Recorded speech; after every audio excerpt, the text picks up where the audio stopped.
Tu crezi că parfumurile pot ucide? În Franța și Anglia, unele parfumuri erau făcute cu compuși toxici precum plumb, mercur sau arsenic. Nobilele vremii se parfumau zilnic și mureau lent, fără să știe de ce. În secolul XVIII, aristocrația europeană era obsedată de mirosuri plăcute, dar în dorința lor de rafinament, femeile își stropeau pielea cu parfumuri, care conțineau plumb, arsenic și mercur. Rezultatul? O trăvire lentă.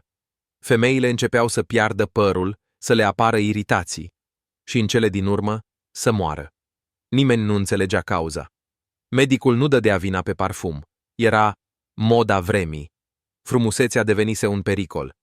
Și doar secole mai târziu s-a descoperit ce le-a ucis cu adevărat. Parfumul preferat. Era esența morții.